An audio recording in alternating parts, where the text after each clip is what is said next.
Bueno, empezamos con fractura de cadera. ¿Qué es la fractura de cadera? La cadera consta de dos partes importantes, ¿no? La cabeza femoral y el acetábulo, parte del hueso coxal. Entonces, esta articulación de la cadera es una de las más grandes del cuerpo humano. Y si vemos la epidemiología, pues es mucho más prevalente este tipo de fracturas en las personas de la tercera edad, ¿ya? Pero también hay que recordar que también se ve bastante en personas jóvenes. Actualmente ha ido aumentando. Antes era muy predominante la persona de la tercera edad, pero ahora es más, o casi igualándose a los jóvenes. ¿Por qué creen que está ocurriendo eso? Fractura de caderas principalmente varones y jóvenes. Por accidente de tránsito. Sí, es verdad, por eso que está aumentando, ¿no? Es la quinta causa de muerte de las personas adultas. Importante recordar que la mortalidad en la fractura de cadera, ¿por qué está dada? ¿Por la fractura como tal? ¿Por qué? Por la postración. ¿Qué te lleva a la postración? Tromboembolismo, atrofia, bueno, eso lo mata.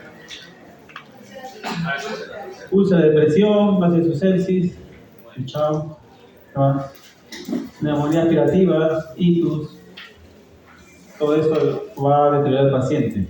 ¿Ah? Para recordar lo que es la anatomía de la cadera, hay que recordar que la cadera, como les dije, está formada por dos cosas importantes, que es la cabeza femoral, cuello, trocánter mayor y trocánter menor, ¿no? ¿Qué es inserta en el trocánter menor? Un solo tendón va ahí. Le dije que le decía preguntar bastante anatomía. En su examen creo que venía anatomía. A menos que empiecen a responder acá. Si responden acá ya sé porque saben anatomía. ¿Qué se inserta aquí? Un solo tendón. Viene del L1 al L5. Iliosoas. Exacto, el iliosoas, ¿ya? Es importante porque vamos a ver las fuerzas deformantes cómo actúan en la fractura de cadera. ¿Listo? Entonces, esta articulación, que es el acetábulo junto con la cabeza, está envuelta por una cápsula articular que contiene líquido articular, ¿ya? Entonces, a partir de ello es importante porque vamos a distinguir dos grandes grupos dentro de la fractura de cadera. Las intracapsulares, o sea, las fracturas que están dentro de la cápsula, que está en esta zona, y las extracapsulares. ¿Ya? El tratamiento es diferente, el pronóstico es diferente, la clínica es diferente. ¿Ya? Entonces, las intracapsulares vienen a ser las fracturas de cabeza, cuello, y las extracapsulares van a ser las intertrocantéricas y las subtrocantéricas. Ahorita vamos a ver un poquito más con las imágenes. ¿Ya? ¿Qué más? ¿Qué más vamos a encontrar aquí en la cadera? Y acá está importante, ¿ya? Nuevamente diferenciado, cabeza, cuello, trocánter, las intertrocantéricas y las subtrocantéricas. Vamos a delimitar también de dónde a dónde son cada segmento. ¿Qué más vamos a encontrar aquí? Los ligamentos. Estamos en la parte posterior, vista posterior. Ligamento isquiofemoral, ¿ya? Que refuerza la parte posterior de la cápsula. Y en la parte anterior, un ligamento. ¿Cómo se llama? Este ligamento iliofemoral, también llamado la Y de Bigelow, ¿ya? Y si juntamos este otro ligamento que es el pubo femoral, también lo es conocido como la N de Huerta, ¿no? Ligamentos, acá están los tres ligamentos mencionados, y ese otro ligamento importante que está en la fosita capsular, aquí. ¿Cómo se llama? Ligamento redondo, ¿no? Una arteria importante llega por ahí, por eso que está dibujado y por eso la importancia que coloqué ahí, porque la cabeza femoral está irrigada por dos arterias importantes que vamos a ver ahora. ¿Qué más? Entonces, ahondando un poco en la irrigación de la cabeza, que es importante para que entiendan todo este mundo de cadera. ¿Ya? Más del 85% de la irrigación de la cabeza femoral está dada por la arteria, una rama de la femoral profunda, ¿ya? Que es la circunfleja medial o posterior. Esa es la que da la mayor irrigación. Y el otro porcentaje menor pues lo da la arteria del ligamento redondo, que es una rama de la obturatriz. ¿Ya? ¿Qué más? ¿Qué vamos a encontrar? ¿Qué es esta estructura que ven aquí? El acetábulo y esto que cubre color blanco. Labrum, es el labrum. ¿Y en qué ayuda el labrum en esa articulación? A que estas dos estructuras tengan una mejor coaptación. ¿Listo? Eso es lo que ayuda. Sigamos. Acá es importante la irrigación, que les dije que arteria, la femoral profunda o superficial. Profunda. Sigamos. ¿Qué rama da? Circunfleja, ¿qué es esta? No, esta no es la posterior. Están viendo adelante. No. La lateral. La medial es acá. Y esa es la principal, ¿ya? Va a dar sus ramos ascendentes, las ramas mucho más pequeñas que van a ir hacia la cabeza, ¿ya? Las epificiarias. ¿Qué más? Y esta imagen, otra cosa importante, a nivel de la cadera hay un entrecruzamiento de fibras, ¿ya? Y eso le da la dureza al hueso.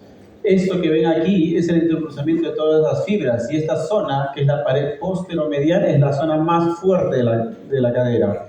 A ese nivel es raro ver una fractura, y si encontramos una fractura a ese nivel, decimos que es una fractura de cadera inestable, porque ha habido gran energía involucrada en el accidente probablemente. Y se llama ese entrecruzamiento de fibras el triángulo de Ward. ¿Ya? ¿Qué más? ¿Qué otros músculos encontramos a nivel de la cadera? Estamos en una vista posterior. ¿Alguien sabe qué son los rotadores externos cortos de la cadera? Esos músculos son los que van a determinar por qué viene el paciente con cierta posición en la cadera cuando viene. Por eso que vienen los pacientes con la carita, con la piernita rotada externamente. De arriba hacia abajo, piramidal. ¿Qué más? ¿Alguien?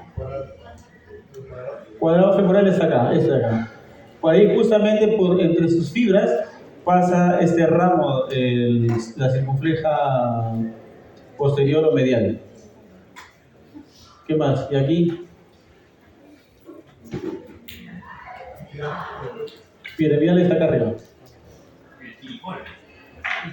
Piramidal, piriforme. ¿Qué más? El obturador interno, perfecto. Gémino superior y gémino inferior. Todo esto conforma todo lo que son los rotadores externos cortos de la cadera. Esos son los que van a hacer que cuando hay una fractura de cadera, pues el paciente llega con la cadera, con la pierna rotada, ¿no?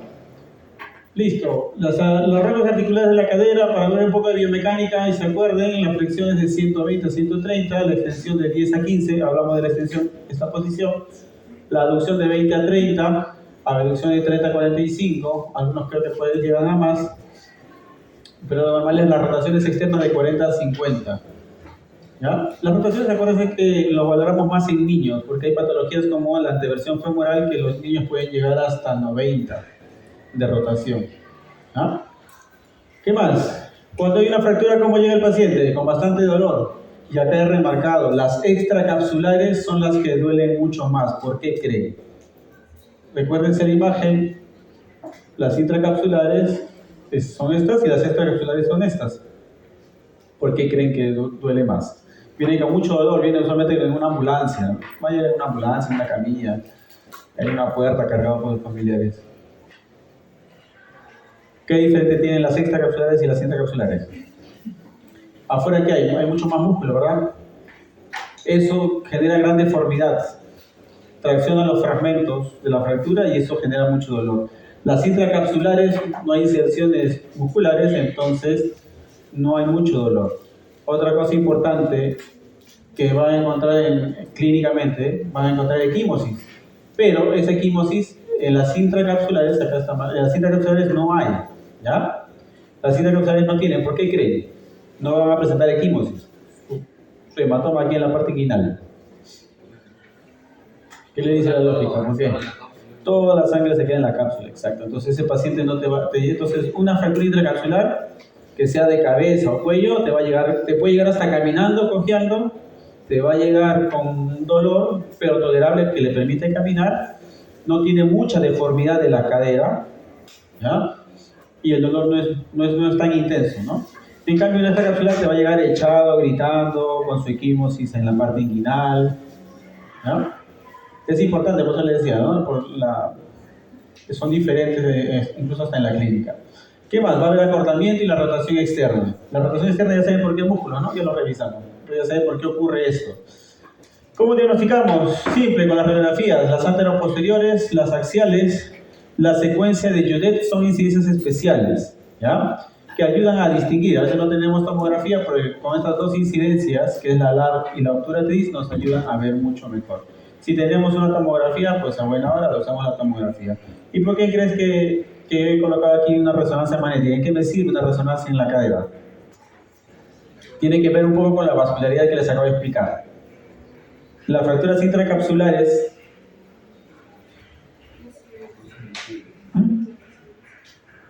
no. Miren, las fracturas intracapsulares las fracturas que ocurren dentro de la cápsula van a lesionar las arterias. Esas arterias importantes que les estaba mencionando que dan la mayor irrigación a la cabeza. Entonces, que van a ir a hacer una necrosis avascular. ¿Ya? Cuando vean esta sigla, es necrosis avascular. ¿Listo? Entonces, la resonancia la usamos en estos casos. Si tienes un paciente que tiene una fractura intracapsular de cabeza o cuello, te va a notar necrosis vascular o el riesgo de necrosis vascular es alto. Entonces, esto le vas a ir haciendo seguimiento con la resonancia. ¿En cuánto tiempo vas a ver estas imágenes de necrosis vascular en una resonancia? Después de las 4 semanas, ya puedes ver. ¿Listo? Entonces, por eso que usamos la resonancia en las fracturas de cadera. Y lo que le mencionaba, ¿no? La clasificación más fácil, intra y extracapsulares, ¿ya? Acuérdense de eso porque de ahí le va a ser mucho más sencillo. Vamos a hablar ahora de qué grupo, de las intracapsulares, cabeza, cuello. En cuello tenemos algunas. Vamos a empezar con lo de la cabeza. En la cabeza femoral es raro, ya no es muy común que tengamos este tipo de fracturas de cabeza, tiene que haber gran energía involucrada. Y tiene una clasificación especial, esta clasificación de Pipping, y toma como referencia la inserción del ligamento redondo a nivel de la fobia. ¿Listo? Entonces, no me interesa que muchos aprendan la clasificación, lo que me interesa es que sepan qué ocurre con esto y qué se puede hacer. ¿Listo? Entonces, lo que, como les dije, es muy poco frecuente, está asociado a alta energía, ¿ya? Usamos las radiografías y nos guiamos principalmente con la secuencia de Judet, las dos incidencias especiales que les estaba mencionando. La secuencia de tratamiento por este tipo de fracturas, la mayoría son quirúrgicas, a menos que no esté desplazado más de 2 milímetros. Si está desplazado más de 2 milímetros, sí o sí se tiene que operar. Si es menos de 2, se puede quedar en tratamiento conservador, siempre y cuando no esté desplazado. Si es que hay un fragmento libre, ¿a qué me refiero con fragmento libre? Vean este fragmento que se puede funcionar y puede estar flotando dentro de la cadera. Y recuerden que la cadera pues, es muy pequeño el espacio, y eso ¿qué va a causar? Es como una piedra en un zapato. Va a generar dolor, limitación funcional y va a desgastar el cartílago articular. Si hay un fragmento interarticular, es indicación de entrar a la sala de operaciones. ¿No? ¿A qué usualmente van si es que está desplazada la fractura y está comprometida la vascularidad de la cabeza? Y se va a morir la cabeza, llegamos a esto, a una prótesis de cadera. ¿Ya? La mayoría de las fracturas de cabeza van a terminar en una prótesis. Raro es alguno que lo manejamos en forma no quirúrgica. Casi todas las intracapsulares son para prótesis de cadera. En las fracturas del cuello femoral tenemos una variedad. Vean aquí las fracturas basicervicales, las fracturas transcervicales y las fracturas basicervicales. Como menciona aquí, estas son las menos frecuentes y estas son las que más vamos a encontrar en una emergencia. Como les mencioné, estas fracturas llega el paciente caminando, sin equimosis, con poco dolor. Esta clasificación son bien antiguas, como ven aquí, pero actualmente nos sirve para toma de decisiones. Es por eso que hasta ahora la seguimos usando los traumatólogos, a pesar de que hay nuevas clasificaciones, pero nos complican la vida. Estas son las que nos sirven a nosotros. La clasificación que nos sirve a los traumatólogos particularmente es la que nos ayuda a tomar decisiones. Definimos bien el diagnóstico y en base a eso damos tratamiento. La clasificación de Gardner simplemente las tipo 1 son impactadas en valgo, como están viendo aquí en la imagen. Las tipo 2 son fracturas completas, que ven toda la extensión, pero no se desplazan. Y las de tipo 3 son completas, parcialmente desplazadas, hasta un 50%. Y como ven aquí, las de tipo 4 son fracturas completas, pero con desplazamiento total. Ya no hay contacto entre las dos superficies de fractura. ¿Listo? Otra clasificación, la de Powells, también es bastante antigua y usan mediciones. No voy a andar mucho en esto, pero las de peor pronóstico son estas, ¿no? Porque hay menos contacto, son más cizallantes. Esto usualmente va a ocurrir en un paciente joven que cae de altura también, que cae parado. La fuerza cizallante hace que haya una fractura a nivel transcervical, pero con un trazo oblicuo, no como está aquí.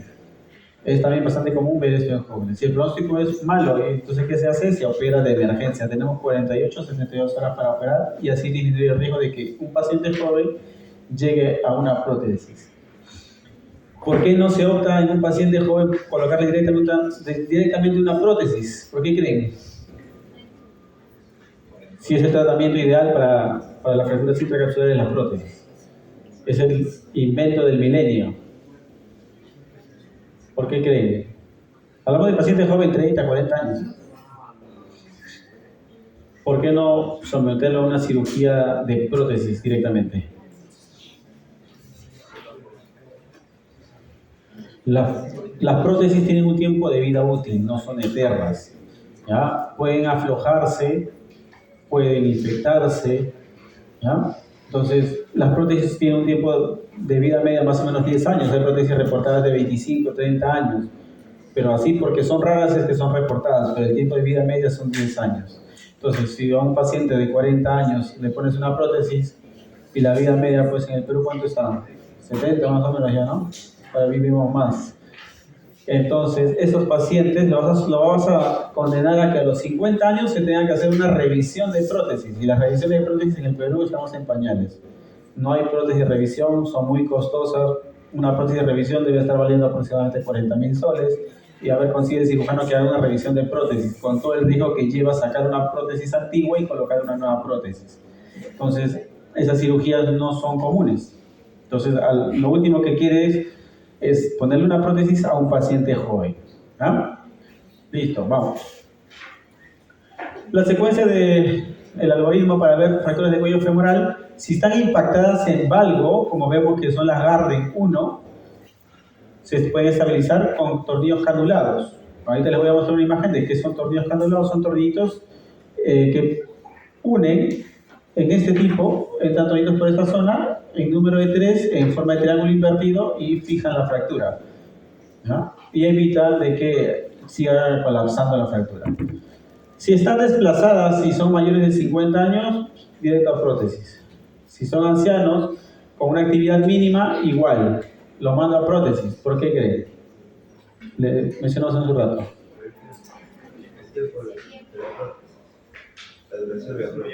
¿No? Si no más de 50 años, o sea, una leche más de 60 años. Sí, está bien. Es verdad, sí, aunque suene crudo, vemos cuánto tiempo aproximadamente le queda, ves sus comorbilidades, si es paciente diabético, metabólico, ya sabes que no tiene mucho tiempo, ¿no? Entonces le vas por una prótesis. Y lo otro, que una persona de más de 50, 60 años, ¿qué es lo que dije que los mata? La postración. Lo primero que quieres en esos pacientes es pararlos. Alguien que lo tuvo que operar de una prótesis de cadera, sea parcial, total, bipolar, se para la semana, está caminando. Obviamente con su andador, pero la semana está caminando. Entonces vamos a ver ahora las fracturas extracapsulares, las que causan dolor, las que limitan, las que vienen con su equimosis en la parte interna. Entre estas tenemos las más comunes. Estas son las que van a ver en una emergencia. Todos los días mínimo uno te va a llegar. Y esto es bien típico de las personas de la tercera edad, ¿ya? Las fracturas intertrocantéricas.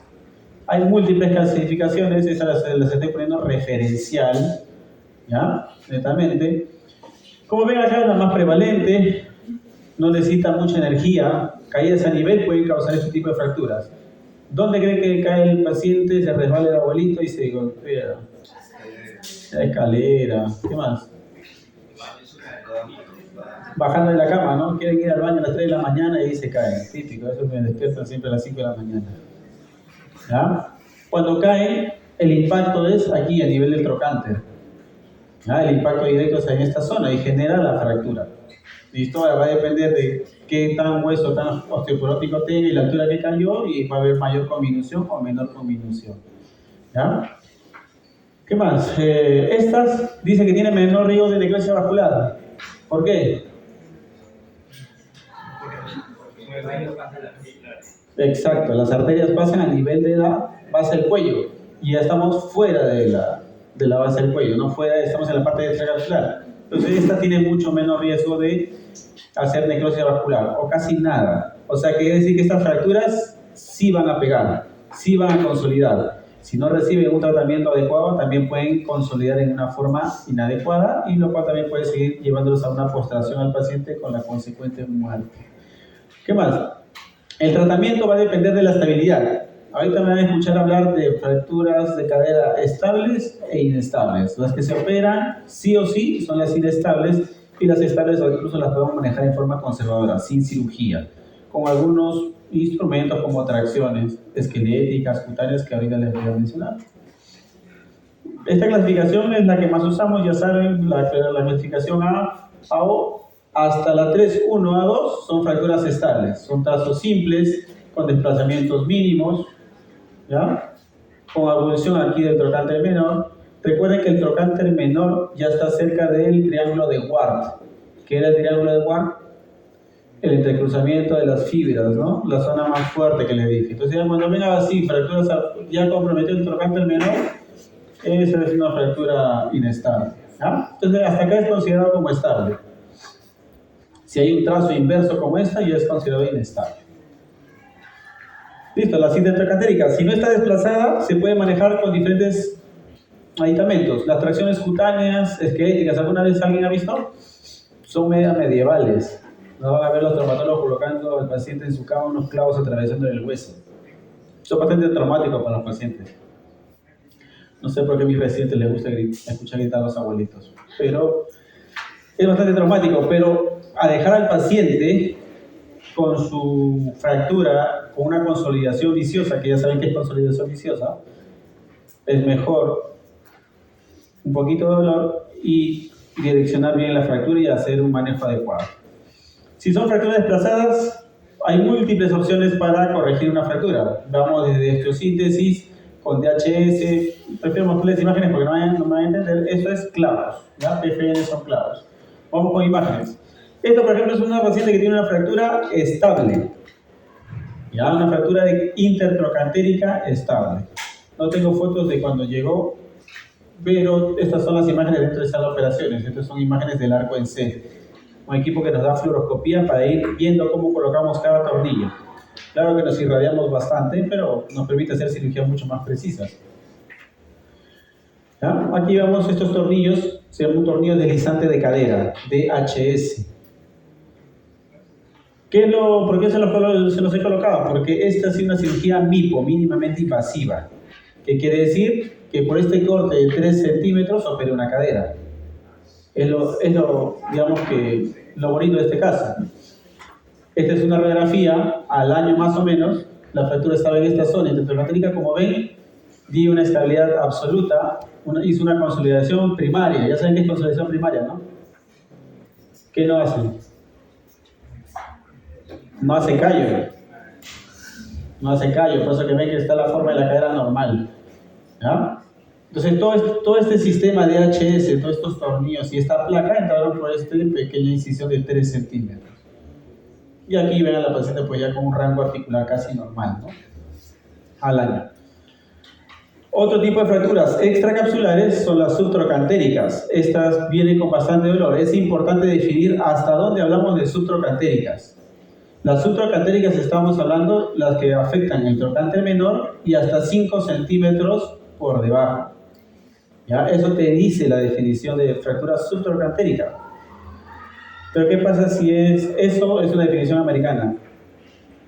¿Ya? Personas de 1,70 m para arriba. ¿Y qué pasa si hay de 1,45 m, 1,50 m? Los 5 centímetros ya estamos en diáfisis, ¿no?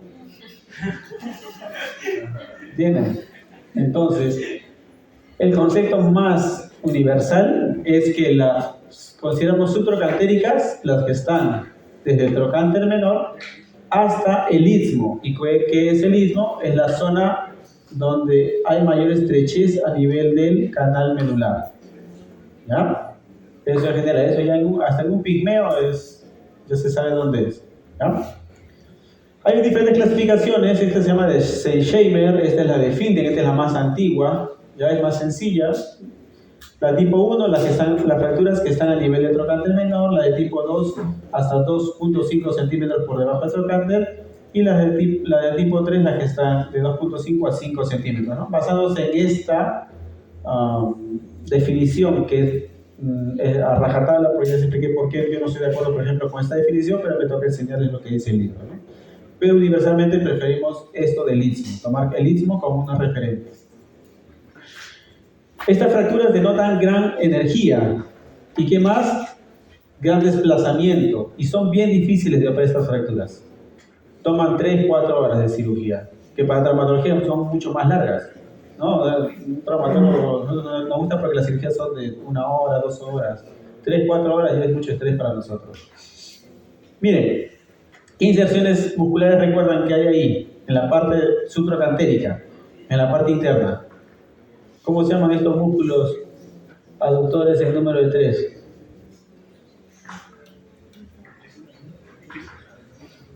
Que aducen, enfermo. El cuadrado está en los rotadores. Estamos en los aductores. Aductor, menor, intermedio, magnus. Estos músculos. Entonces, ¿qué va a pasar con el segmento distal de la fractura? Lo van a aducir. ¿Qué va a hacer el iliosoas? Lo va a ascender, ¿cierto? Entonces, imagínense, todo esto para todos lados jala. ¿Y qué van a hacer los rotadores externos con la parte proximal? Hacia atrás. ¿Qué hacen los glúteos? Lo van a reducir. Entonces, el dolor que siente un paciente con este tipo de fracturas subtrocantéricas es bastante doloroso. Y viene con bastante deformidad, usualmente, si han llegado, llega con menos 3 de hemoglobina, o sea, con 3 puntos menos de hemoglobina a tu emergencia. Y por estas fuerzas deformantes que hay, es lo complicado operar, porque tienes que pelear con todas esas inserciones musculares y tratar de regresar el hueso a su lugar y fijarla. ¿Ah?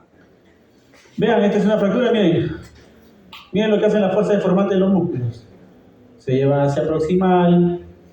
¿Qué más? Los aductores están jalando el fragmento proximal también. ¿Y aquí qué colocaron? ¿Qué es esto? Estaba hace un momento en el algoritmo y decía PFN. Estos son los PFN. Son los clavos endomedulares, ya que van en el medio del canal medular. La ventaja es que nos da mucha estabilidad para reducir las fracturas y el paciente puede pisar prácticamente al día siguiente. ¿Ya? Puede caminar. Tratamiento en general de todas las fracturas de cadera. Entonces se define entre las intra y las extracapsulares. Antes que avance en la siguiente diapositiva. Las intracapsulares, entonces, ¿cómo creen que se opera? ¿Qué creen que opción les dan? Porque van a ir a necrosis avascular.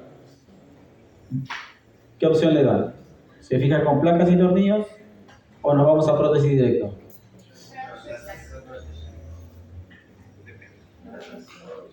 ¿A qué? Depende de la edad. Depende de la edad, bien, un buen punto, depende de la edad. Pero casi todas las intracapsulares van a ir a prótesis, ¿no? Van a ir a una prótesis.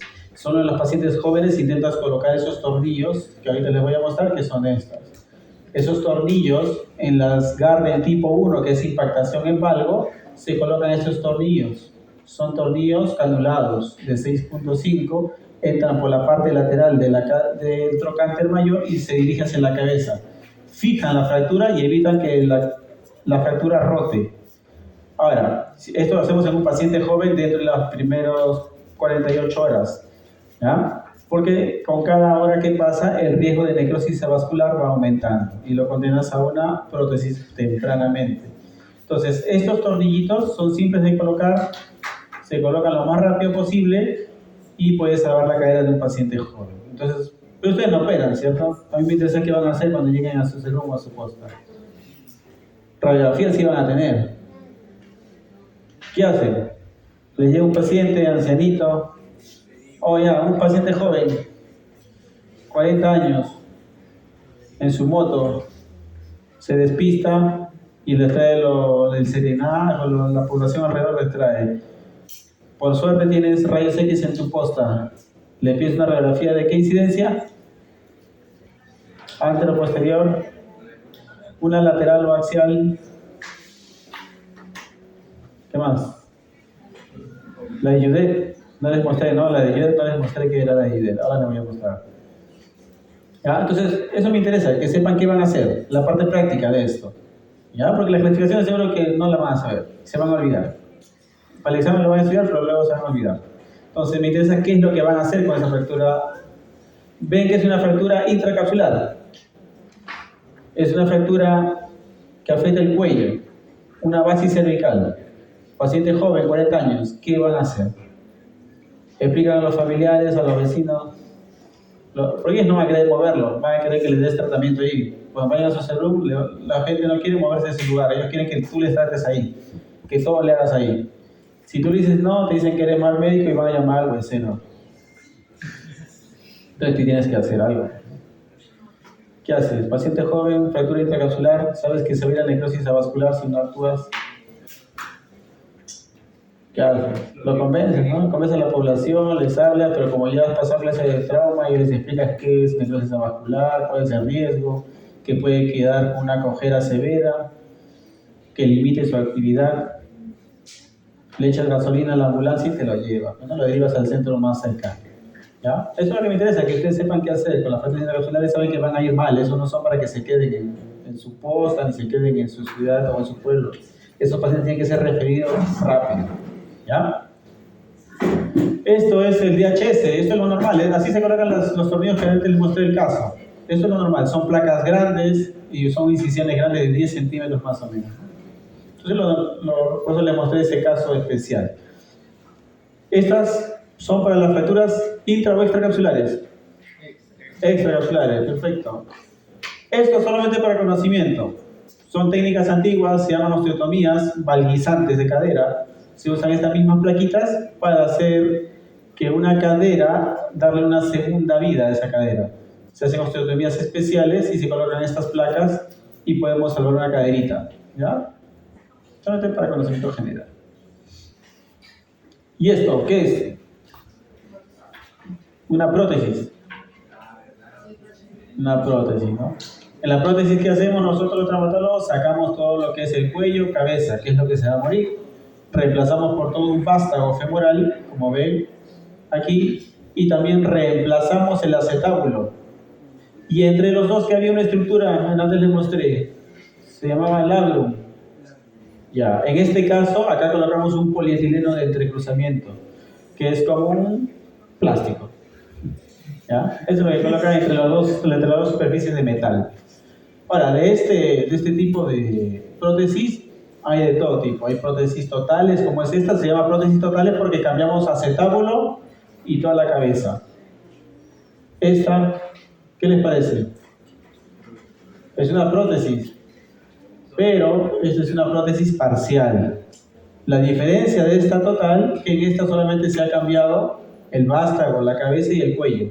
El acetábulo es el mismo, pero esta es una prótesis antigua, ya no se coloca. ¿Por qué? ¿Qué pasa con estas prótesis? Estas prótesis lo que hacían era desgastar el acetábulo y más o menos les duraba 7 años, 8 años y tenía que pasar de esto a esto. ¿Ya? Pero era complicado porque esto se cementa, entra con cemento. Una segunda cirugía para pasar de esto a esto es bien sangrante, se rompe el hueso y si es abuelito peor todavía. Entonces es complicado. Lo posible evitamos colocar, pero actualmente estamos en el Perú, así que todavía se coloca. ¿Ya? ¿Pero por qué? Porque no queremos dejar al abuelito postrado, sabemos que se va a morir. Y preferible que compre esto de 1.200 soles a que compre esto de 12.000 soles. Le sale más barato. Por lo menos le damos 8 años y hasta eso ya hay que hablar. ¿No? ¿Qué más? Complicaciones. ¿Qué complicaciones encontramos en las fracturas de cadera? Puede haber pseudoartrosis, porque cuando está comprometida la vascularidad. Necrosis avascular, ya saben por qué. Parálisis del nervio ciático. También, pero eso es más iatrogénico. Cuando colocamos esta prótesis es un corte por la parte glútea. Y si entramos por la parte glútea, el primer músculo de arriba hacia abajo de los rotadores es el piriforme. ¿Y qué cruza debajo del piriforme? Exacto, el nervio ciático, o lo atraviesa. Y a veces durante la cirugía lastimamos el nervio. ¿Ya? Entonces ocurre esto, parálisis nervio ciático. ¿Ya? O le dejamos al residente y el residente hace su travesura. Artrosis postraumática. Todas las fracturas que comprometan la zona articular van a ser artrosis postraumática. ¿Qué es esto? Un desgaste acelerado de la cadera. ¿Esto es una cadera relativamente normal o no? ¿Ven algo raro ahí o no? ¿Qué ven? Yo no veo nada. ¿Qué ven? Acá arriba. ¿Ven que está más deforme? O sea, no está redondita como una cadera. Ya, esta es una cadera de una cabeza normal, miren. Esférica. Aquí es esférica. Aquí ya es de un borde irregular. ¿Qué creen que está pasando aquí? No. Necrosis vascular. ¿Y qué les dije que necesitamos para la necrosis vascular? Ya, tratamiento prótesis, bien, pero examen complementario. ¿Qué le piden a ese paciente para ver una necrosis vascular? Resonancia. Acá está su resonancia, doctores. Ahí está, y ahí se ve clarito, ¿no? Ven ese cambio de intensidades. Está mucho más hiperintenso, ¿no? Más zonas de hiperintensidad. Y se ve acá el colapso incluso. ¿Ya? Entonces, así es como se ve una necrosis avascular por resonancia. Luxación de cadera. Ya, antes, necrosis vascular. Solamente para conocimiento, eso no viene en su examen. Necrosis vascular también es bastante común en pacientes jóvenes. Aquellos alcohólicos, fumadores, que consumen está asociado también a algunos medicamentos. ¿Ya? Entonces, también hay que tener en cuenta, paciente joven con dolor crónico de cadera, que ya pasó por 3, 4 sisoles, ya fue al hospital de Huaycán y no le diagnosticaron, piensa en una necrosis vascular, está bastante común, está pasando subdiagnosticado. Luxación de cadera, es un tema más corto, más rápido, algo de emergencia. Ya les mencioné varias emergencias que tenemos los traumatólogos, que son 5, esta es una más de ese tipo de emergencia. ¿Qué causa una luxación de cadera? Traumas, ¿no? Traumas severos, accidente de tránsito. Creo que ese día les mostré imágenes, ¿no? El copiloto, usualmente, con la parte del tablero. Y segunda luxación. ¿Cuál es la más común? ¿Posterior o anterior? ¿No?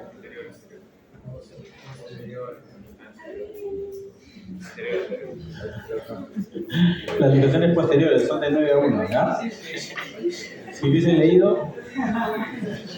¿Qué más? Esto es importante, ¿ya? Cuando ustedes encuentran una luxación de cadera, quiere decir que ha habido gran energía involucrada para que rompa todos esos músculos que hace un rato hemos visto en la parte anatómica recordando, y haya roto la cápsula, haya roto los rotadores y haya salido de su posición, tiene que haber gran energía involucrada.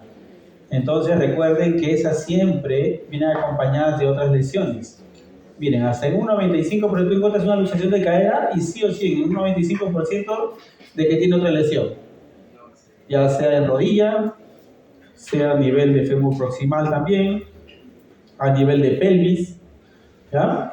Hasta en columna van a encontrar lesiones. En la rodilla incluso puede haber lesiones ligamentarias. ¿Qué más vamos a encontrar? Lesiones de cartílago, puede haber abulsiones, lesiones de cartílago que van a conllevar a que haya un fragmento libre y eso es indicación quirúrgica.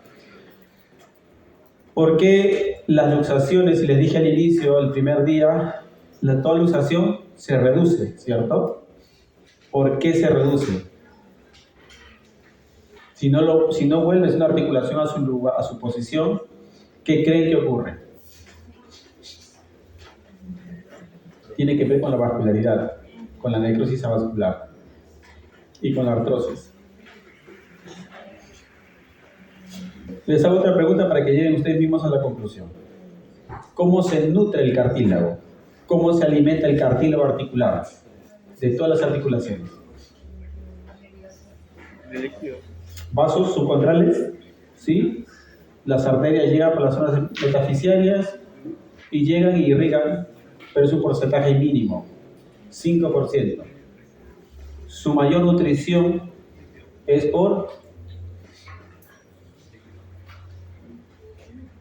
el líquido articular, intercambio de presiones, difusión, ¿ya?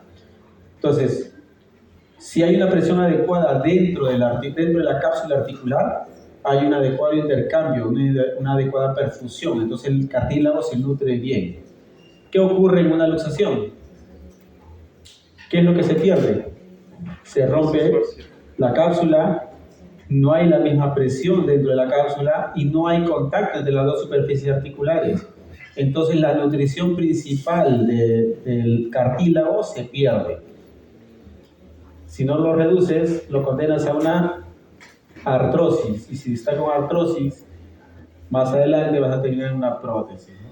Entonces, sí o sí tienen que reducir una luxación, sea cual sea. Entonces, la de cadera con mayor razón, porque es una articulación grande, miembro inferior, lo condenas a postración. ¿Qué más? Entonces, la anatomía, por eso dejé solo esto. A mí me interesa que sepan por qué se irriga. Y de eso ustedes ya sacan sus conclusiones, ¿tá? ¿Qué más? Ya antes vimos los ligamentos pubofemorales, ilofemorales, isquiofemorales, la N de Walker, la Y de Bigelow. Seguimos. ¿Ya vieron esto también? Listo. ¿Qué ocurre entonces? Usualmente el mecanismo es accidente de tránsito como ocupante o incluso hasta como peatón. También en deportes, es lo que les gusta hacer jumping, tirarse en los puentes, paracaidismo. Ahora no, la gente hace más actividades un poco más de alto riesgo. ¿Qué más? Caídas de altura también pueden generar luxación anterior la luxación anterior de cadera en los pacientes con moto por este motivo, por la velocidad, ¿no? Ellos están manejando con la pierna reducida, o sea, cuando se despistan, ¿qué pasa? La rodilla se va hacia atrás y terminan luxándose. ¿Cómo viene? ¿Qué es esa luxación? ¿Anterior o posterior? Posterior. ¿Por qué?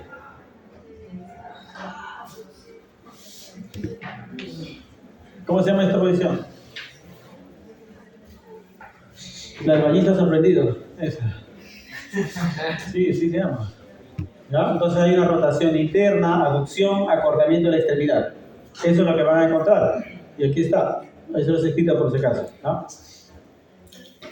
¿Qué ocurre en las otras luxaciones anteriores? Llegan así. Como el impúdico, ¿no? Con la pierna rotada externamente, abducida y flexa. Así te llega. ¿Listo? Importante es que quédense con esas dos imágenes y de ahí van a sacar todo lo demás. Diagnóstico. ¿Cómo diagnosticamos? Radiografías, pelvis, la radiografía de cadera, estas incidencias de Giret, todavía le queda pendiente, acá les vamos a dar imágenes. Esas son las dos tipos de luxaciones. Esta es la anterior o posterior.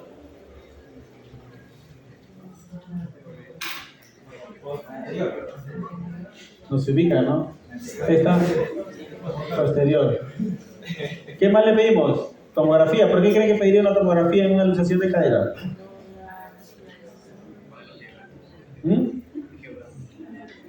Razones, doctores.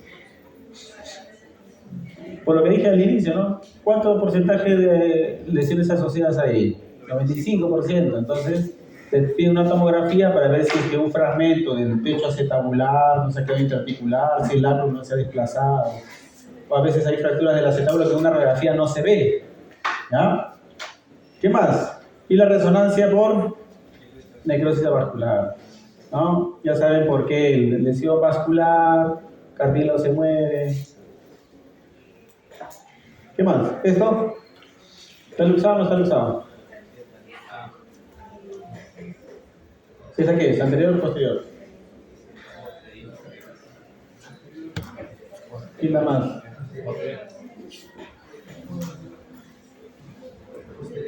Posterior. Anterior. Anteriores. Ahí dice, porque ahí dice. Y esta, posterior. Isquiática. Esta se va hacia abajo, isquiática. Esta es la parte alar. Sí, este es anterior y este es posterior.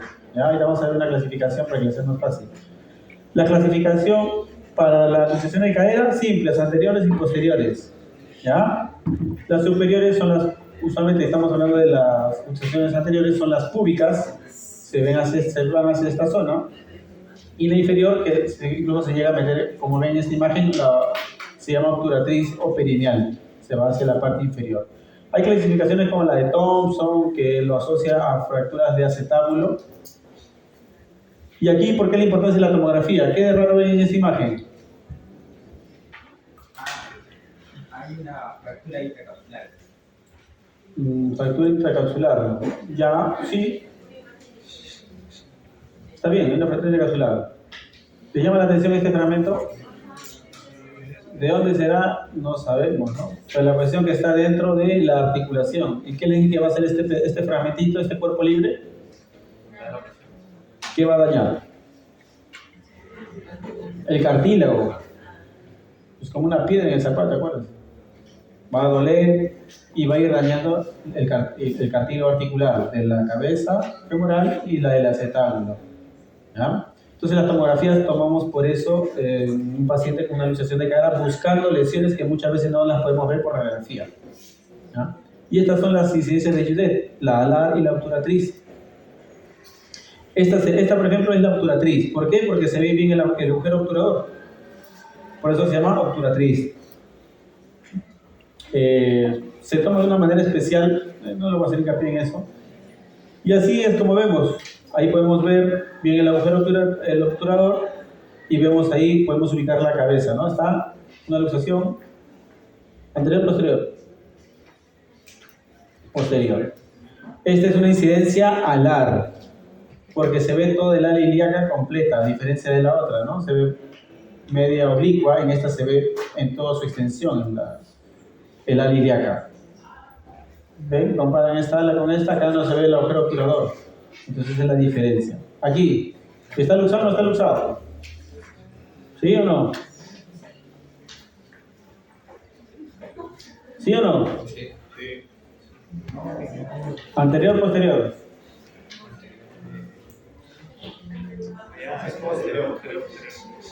¿Eso no es? Mira, hasta yo sea. ¿Por qué? Miren, es que miren, o sea, sí está luxado, de hecho, porque no hay congruencia articular. Pero puede estar haciendo un protrusio. ¿Qué quiere decir? Que se fracturó todo el acetábulo y la cabeza se metió.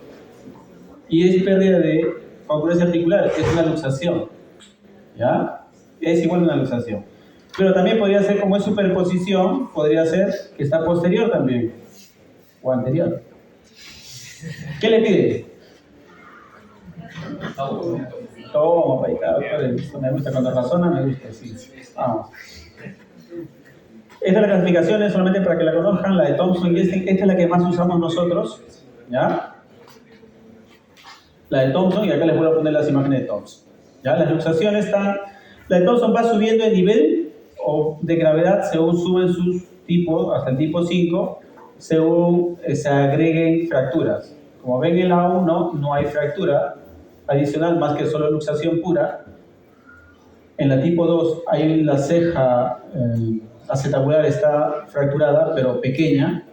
En la de tipo 3 ya está con minuta esa ceja acetabular. La de tipo 4 es con fractura de pelvis y la de tipo 5 ya hay una fractura de la cabeza que tiene una clasificación especial que se llama PIPTI, ¿no? Pues dije que eso no la tienen que aprender. Estas son las diferentes luxaciones o una clasificación también según la posición, si es que es anterior y si es que es posterior. Si es posterior puede ser ilíaca o isquiática y si es anterior puede ser púbica o obturatriz. Depende dónde vean la cabeza. ¿Ya? ¿Qué más? Tratamiento. ¿Qué le va a hacer a ese paciente? ¿Cuál es el tratamiento que le hacen a la luxación de cadera?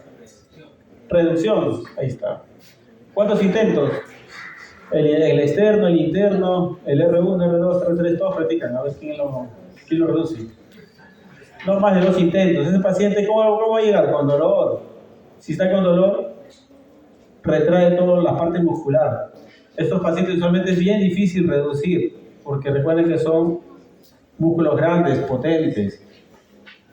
Y tú jalas, generas dolor, el paciente te hace más resistencia y no entra. Estos pacientes usualmente entran a sala de emergencia. Los sedan y se puede volver la cara con mucho más facilidad. ¿Cuándo vamos a ir a una reducción cruenta? ¿Qué quiere decir cruenta? ¿Por qué dice acá incruenta y acá cruenta? Incruenta es que no voy a hacer corte y la cruenta es que sí hago corte. ¿Cuándo voy a entrar a hacer una cirugía abierta y volver el huesito a su posición?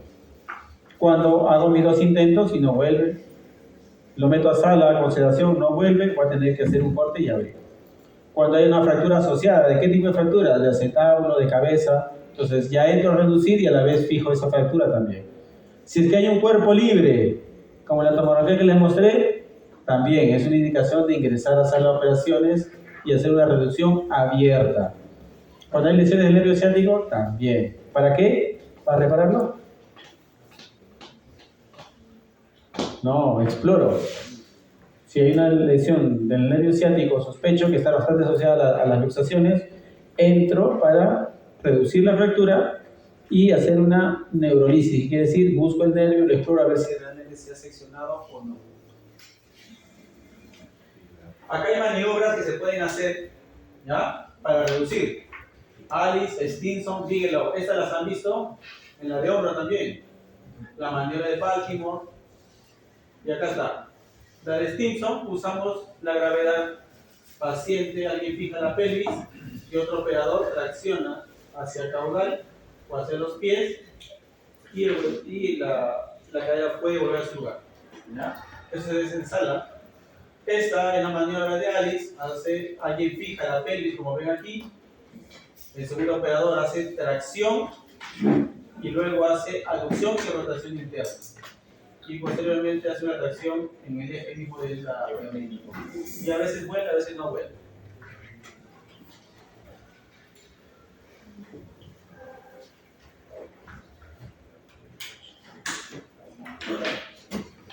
¿Qué más? Esta es la maniobra de Alice para luxaciones anteriores, es diferente. ¿Ya? Es una maniobra diferente, simplemente para que la sepan, pero ya saben que las posteriores son las más comunes y estas son las que deberían saber qué hacer cuando hay una luxación de cadera. Hay muchas más técnicas de reducción, como unas 10 más o menos, pero que son un poquito más complicadas. ¿Qué más? Si lo llevas a reducir incruentamente, el tiempo de reposo son 2 a 3 semanas. O sea, el paciente tiene que estar echado. Entonces el paciente, a pesar que ya volvió su cadera a su lugar, no le mandas a caminar. ¿Por qué? ¿Por qué tiene que quedarse echadito?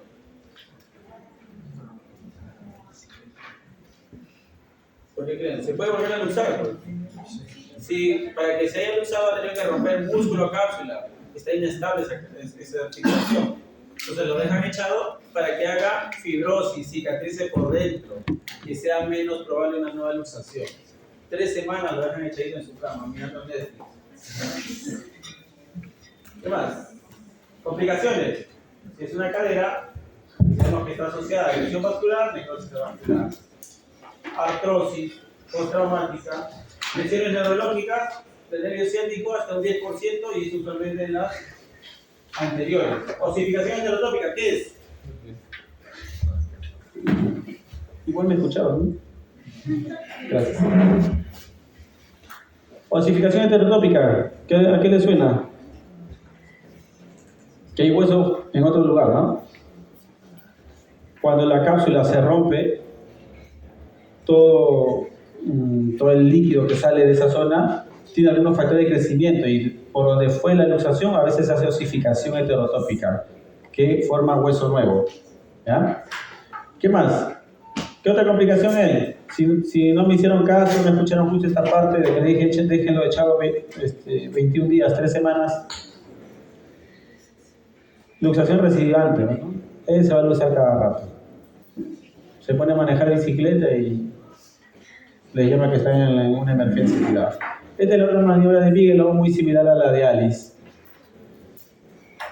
Aquí. ¿Hay luxación o no hay luxación? ¿Sí? Sí hay. Posterior, anterior. No está isquiática, está para arriba. ¿Sí, no? Posterior o anterior. Anterior, puede ser. ¿Qué más ven? Si ya está luxado, ¿qué buscan? ¿Alguna lesión asociada? ¿Ven alguna fractura por ahí? ¿Alguna? ¿Quién da más? Vamos, ustedes, prepare su vista. ¿Hay o no hay? Dígame, ¿sí o no? ¿Fractura de acetábulo? ¿Sí? Sí.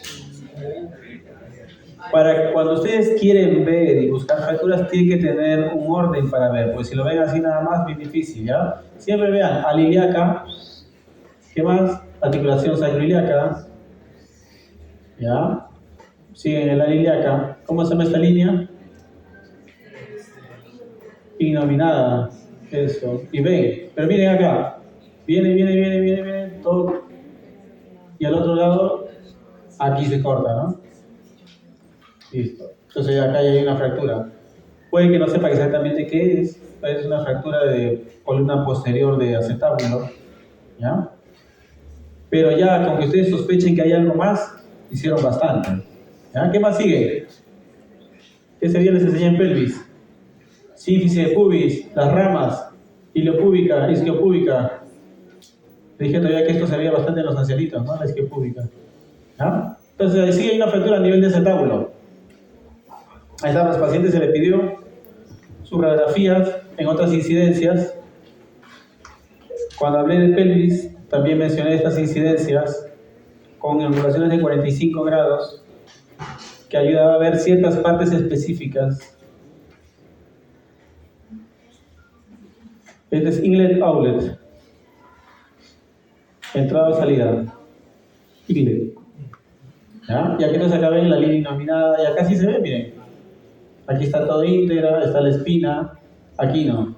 Y se ve la espina, no se distingue y se ve la fractura. ¿Qué más ven? Aquí, ¿volvió o no volvió? ¿Se redujo o no? Sí, se redujo, pero... ¿Le dan like al traumatólogo o no? No. ¿Qué le faltó? ¿Está reducido o no está reducido? Sí está, pero algo para que no se tenga. ¿Redujo o no redujo? Piense del lado contralateral. ¿Qué le llama la atención? O sea, no está como esta, ¿no? Acá está el acetábulo y estaba afuera totalmente. Aquí está el acetábulo y acá está la cabeza.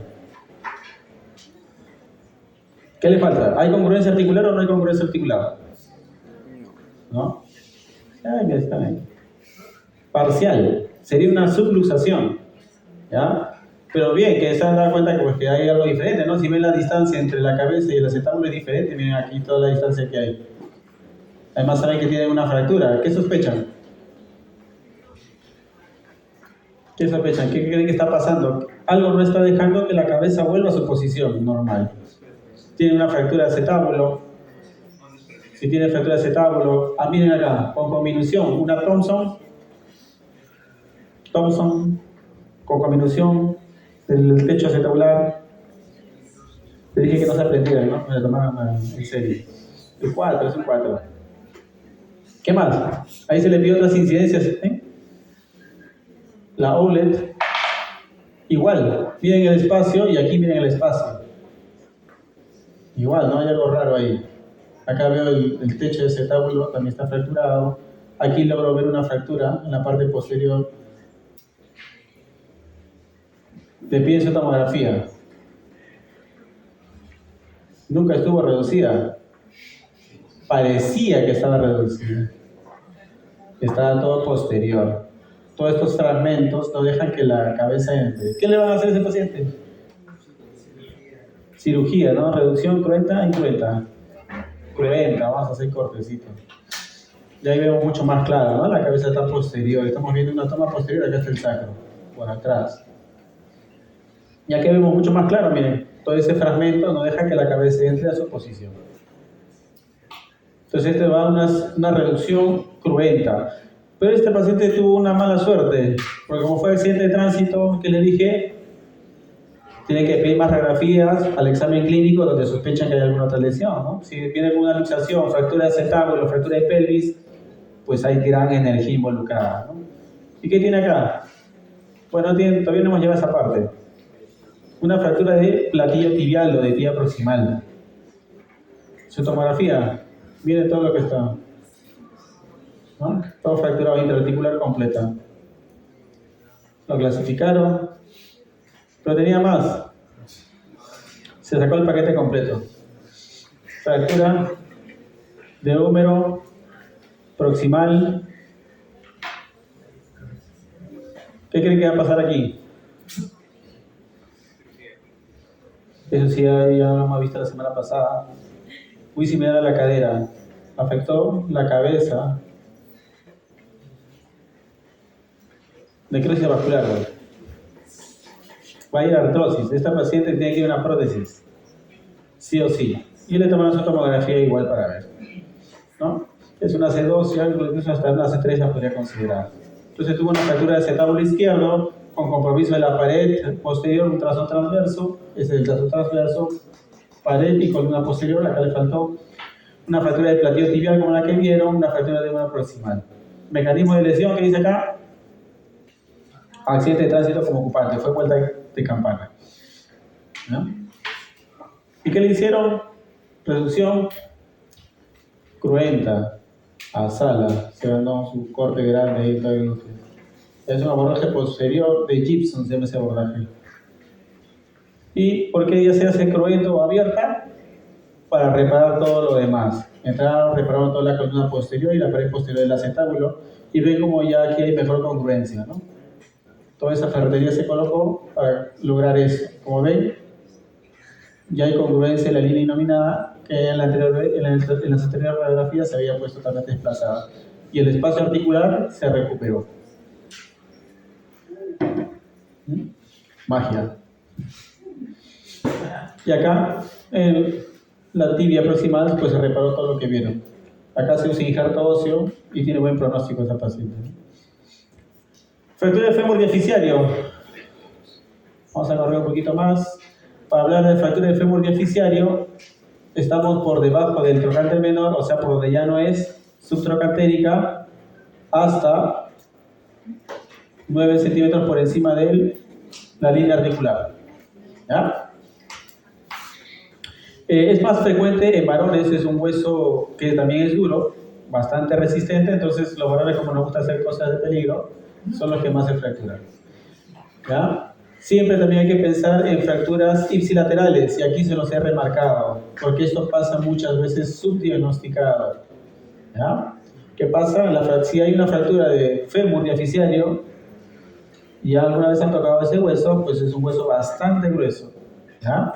Entonces es bien difícil que se fracture, y si se ha fracturado porque hay gran energía. Y recuerden que las zonas, los extremos, son hueso metafisiario esponjoso que tienen tendencia a fracturarse. Entonces, esta asociación de fractura de cuello ipsilateral, o sea, del mismo lado, es bastante frecuente. Incluso supera ese 2 a 6% que está aquí. ¿Ya? ¿Qué más? Puede haber fracturas del fémur distal y fracturas de platillo tibial, como han visto hace un momento. La anatomía, lo que les mencionaba, es 5 centímetros por debajo, guiándonos de la definición de la subtrocantérica. Y les pregunté incluso la semana pasada cuánto puede sangrar un fémur. 1500, le dije, ¿no? Está 500 a 2000. ¿Cuánto sangraba la pelvis? Está 3000. ¿Qué más? Otra cosa importante del fémur. Esta angulación de 6 grados es importante. Cuando ven de costado el fémur no es recto, como en las imágenes que vemos. Si la ven de perfil, o si me miran a mí aquí, mi fémur tiene esta angulación. Cuando lo vemos de perfil, de costado. 6 grados. Eso es importante porque cuando colocamos los clavos, que es el tratamiento gold estándar para este tipo de fracturas, tenemos que corregir esto, ¿no? ¿Qué más? Esta angulación que ven aquí, recuerden que la rodilla tiene un valgo fisiológico que es de 7 grados más o menos. ¿Ya? También se tiene que corregir eso en una cirugía. El mecanismo usualmente son directas e indirectas. Directas obviamente asociadas a alta energía, accidentes de tránsito usualmente, y de baja energía en pacientes ancianos, ¿no? Que están con osteoporosis usualmente. Directas, indirectas son por movimientos de flexión-rotación. Al hacer actividades deportivas donde hay alto impacto o alta energía, por giros bruscos podrían generar trazos oblicuos o espiroideos. Nuevamente aquí, la fuerza deformante, ¿cómo se llaman estos músculos? Que aducen. Está bien. ¿Qué más? La irrigación, pues la femoral profunda, la superficial y, como dije, asociado a accidentes de tránsito. No tiene que haber alta energía involucrada para que te fracture un fémur. ¿Cómo en la clínica? ¿Qué van a encontrar? Paciente con un acortamiento de la extremidad, impotencia funcional, dolor, le tocas, te va a gritar y te vas a recordar a tu mamá. ¿Qué más? Angulación del muslo. La van a encontrar su pierna de este lado y su pie para el otro lado. ¿Qué más? Rotación externa del pie, aumento de volumen en el muslo. Ya saben que hay que evaluar su ABCDE o su XABCDE. ¿Qué más puede haber? Lesiones nerviosas son muy poco frecuentes ya en esta fractura, pero lo menciono. Diagnóstico. ¿Cómo diagnostican? Con radiografía simple, API lateral. Y acá dice radiografía contralateral, eso es en el caso de la operación, para hacer mediciones en esos huesitos. ¿Qué más pides? Radiografía de pelvis y rodilla, una radiografía del segmento proximal y una radiografía del segmento distal por el riesgo de que haya otro tipo de fracturas asociadas. Lo que ven aquí es una fractura de fémur diaficiario, oblicua larga, y ven que lo solucionaron con un clavo intramedular, con estos tornillitos de bloqueo en la parte distal y en la parte proximal. Con esto el paciente puede caminar incluso hasta el día siguiente, ¿no? Clasificación. Esta clasificación de Pankovic y Winquist no la usamos mucho, lo usamos nosotros más la AO. Esta. La más compleja nos gusta esto. ¿Ya? La A, ya se acuerdan, ¿no? La A son trazos simples, la B con uñas o tercer fragmento, y la C son conminución o fracturas segmentarias. Tratamiento, ¿qué hacemos? Le llega un paciente con una fractura del fémur, le toman su radiografía hasta dentro de emergencia, evitando dolor. ¿Qué le haces? Inmovilizas, perfecto. ¿Qué más? Manejo del dolor. Morfina, petidina, morfina, todo lo que tengas a las manos acá. Tracción. La tracción cutánea, ¿por qué creen que colocan? Ahí voy a colocar. Esto es una tracción esquelética. Lo que le mencioné, se atraviesa un clavo, un statement de 4 milímetros a través del hueso. ¿Ya? ¿Con qué fin? Vencer las fuerzas deformantes y evitar o alinear lo mejor posible esa fractura de fémur. Para eso usamos las tracciones cutáneas o las tracciones esqueléticas. La esquelética es porque atraviesa un hueso y las tracciones cutáneas son simplemente unas vendas especiales que se adhieren a la piel. Y colocamos pesos. En el caso de las cutáneas, 4% del peso del paciente, y en el caso de las esqueléticas, hasta un 10% del peso, con el fin de vencer la fuerza deformante. Ahora, si es un físico-culturista, ya fuimos ya. Para que cuánto de peso le tiene que poner. Se angula el clavo. ¿Qué más podemos tratar? Recuerden que el gold estándar para toda fractura de hueso largo, húmero, fémur, tibia, el gold estándar son los clavos endomedulares, porque el paciente camina rápido. O también se pueden usar placas, ¿no? ¿Qué complicaciones van a haber en una fractura diaficiaria? Consolidación viciosa, ¿qué es? Lo vimos la semana pasada. ¿Qué es?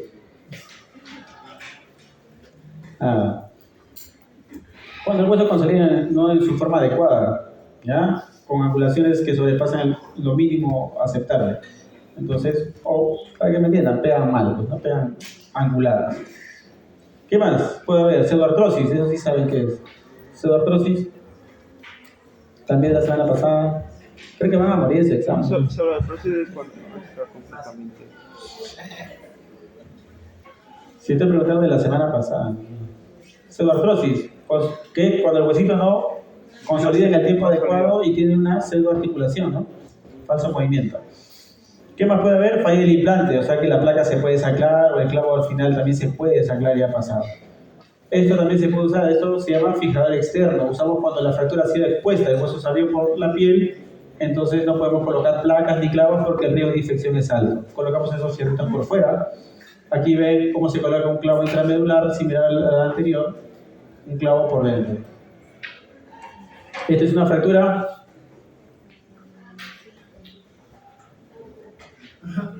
¿Qué pasó acá? Me hizo caso, caminó al día siguiente. Probablemente acá falló el implante, ¿no? Probablemente falló, ¿por qué? Porque el paciente debe ser bastante pesado y el clavo es muy delgado. Aunque no, el clavo está acorde del canal medular. Puede pasar hasta en la mejor familia. ¿Listo?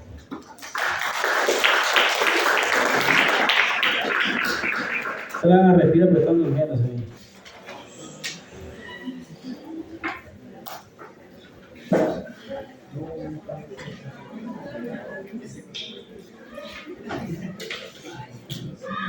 Doctor.